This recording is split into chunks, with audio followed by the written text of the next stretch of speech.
On va voir maintenant comment réaliser une opération de finition de profil. Les conditions préalables, c'est toujours d'avoir réalisé le dressage, l'ébauche du profil et ma gorge. Si je regarde en simulation actuellement où j'en suis au niveau de mes usinages,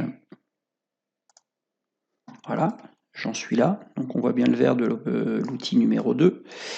J'ai nommé mes outils d'ébauche 2 et de gorge 4.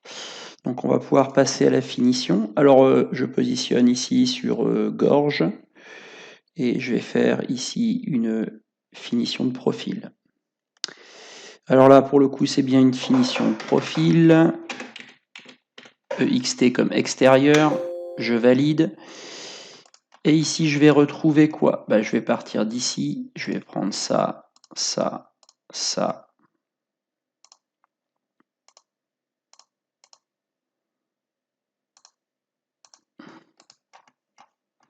Je vais bien reprendre le profil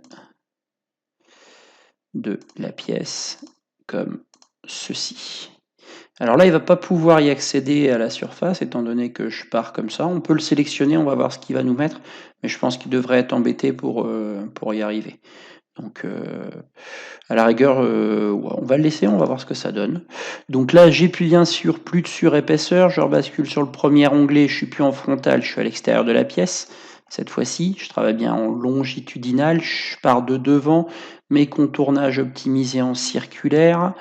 Aucun, ok. J'ai pas de dégagement parce que j'ai qu'une seule passe.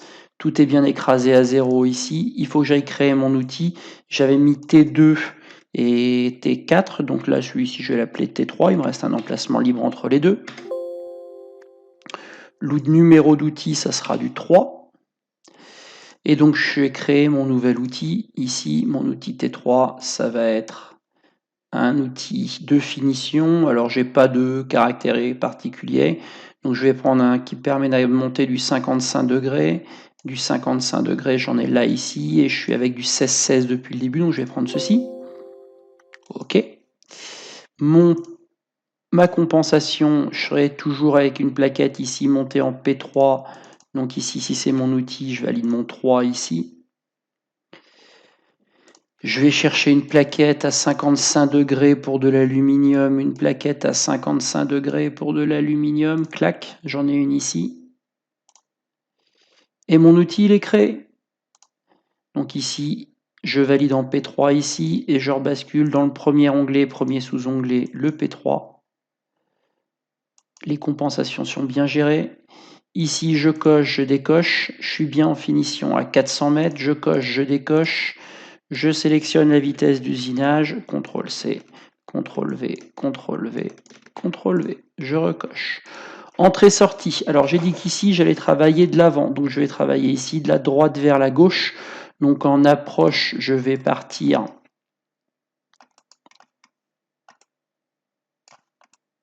d'ici. Et en retrait, il devrait terminer sa course ici. Qu'est-ce que ça donne? Lorsque je simule, j'ai bien ma trajectoire outil qui vient bien sur mon profil. Donc on a vu qu'ici, il ne prenait pas du tout le profil qui était réalisé ici. Est-ce que c'est problématique? Non, non, non, non, non. Il a continué. Alors il a continué, si on revient en pas à pas et qu'on revient d'un pas, il fait ça, ça et ça. Ouais, non, c'est pas mal. Non, non, c'est bien. C'est bien. Dans tous les cas, la partie arrière, on va l'enlever avec le tronçonnage. Donc ça me va bien.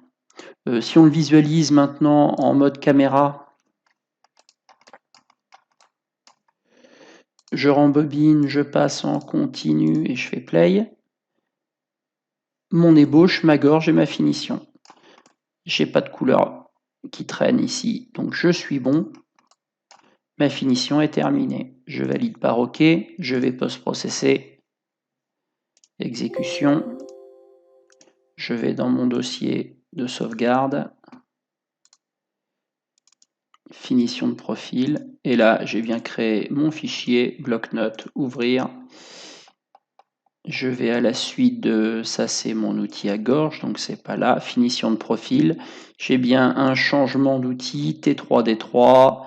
J'ai bien ma vitesse de coupe, ma vitesse d'avance et après tous les points qui sont programmés. C'est bon. C'est bon. Donc Donc ici, on va se faire une gestion des enregistrements, toujours bien y penser, ça coûte pas grand-chose et ça évite de se retrouver avec du travail perdu si vous avez le moindre bug. Et on a terminé avec la finition.